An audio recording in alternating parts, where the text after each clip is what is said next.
नमस्कार दोस्तों, आज मैं आपको ज्येष्ठ महात्म्य के 5वें अध्याय की कथा सुनाने जा रही हूँ। प्रेम से बोले ज्येष्ठ मास की जय हो, विष्णु भगवान की जय हो। ऋषि कहने लगे कि हे स्कंद जी, स्त्रियां सौभाग्य के लिए ज्येष्ठ मास में कौन सा व्रत करें और क्या दान करें, सो आप कृपा करके कहिए। स्कंद जी बोले कि किसी समय कैलाश पर्वत पर भगवान शिव जी सुख से बैठे थे। तब पार्वती जी हाथ जोड़ और प्रणाम करके शिव जी से कहने लगीं, हे शिव, हे शंभो, हे जगन्नाथ, हे सर्वज्ञ, हे सुखदायक, मेरे समान ऐश्वर्य, सुख और सौभाग्य जिस उपाय के द्वारा अक्षय हो, और हे कृपा निधि, आपके साथ मैं अजर और अमर होकर रहूं।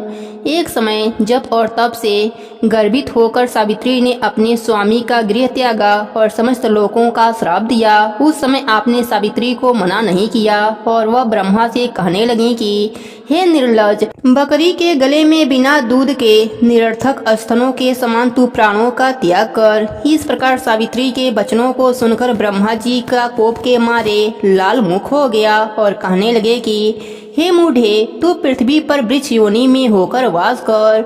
जब देवताओं ने प्रार्थना की तो सावित्री ने उनका श्राप से उद्धार कर दिया।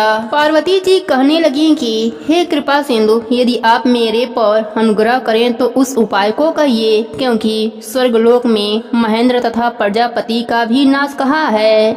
इतनी वार्ता सुनकर श्री शिव जी बोले कि हे वरानने, इस संसार में जितने भी दृश्यमान पदार्थ हैं उन सब का नाश होना निश्चय है, फिर भी तुम्हारी भक्ति के वशीभूत होकर मैं उपाय कहूँगा। हे भद्रे, ज्येष्ठ मास की शुक्ल पक्ष की तृतीया को स्नान कर नियम में तत्पर रहकर यत्न पूर्वक श्रेष्ठ रंभा व्रत को करना चाहिए। पार्वती जी कहने लगी कि हे प्रभु, यह रंभा कौन है और रंभा व्रत कैसे किया जाता है।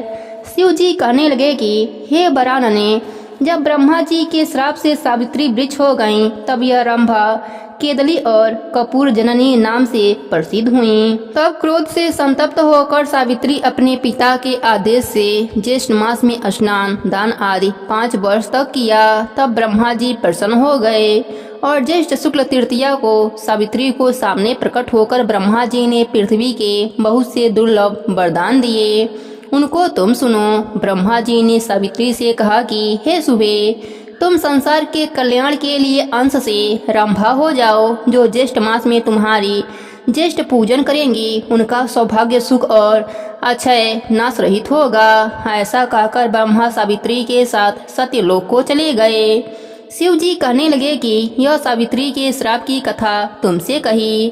अब संक्षेप में रंभा व्रत की विधि तुमसे कहता हूँ। ज्येष्ठ मास की तृतीया के दिन बाग या अपने घर में केला का पेड़ लगावें। पंचामृत, गंध, पुष्पमाला और कपूर पवित्र शीतल खुशबू से वासी जल आदि से प्रतिदिन वृक्ष का सिंचन करें। सुंदर वन को बनाकर उसके मध्य में कलश स्थापित करें। खोडोपचार विधि से पूजन कर अनेक प्रकार के नैवेद्य अर्पण करें। अपनी शक्ति के अनुसार ब्राह्मणों को भोजन करावें और स्वयं हविष्यान भोजन कर गीत, वाद, पुराण, कथा, श्रवण और कीर्तन द्वारा देवता के सामने जागरण करें। इसी प्रकार केतली वन में बैठकर नित्य प्रति पूजन करें। समस्त कामनाओं वाले मनुष्य इस प्रकार मास व्रत को करें।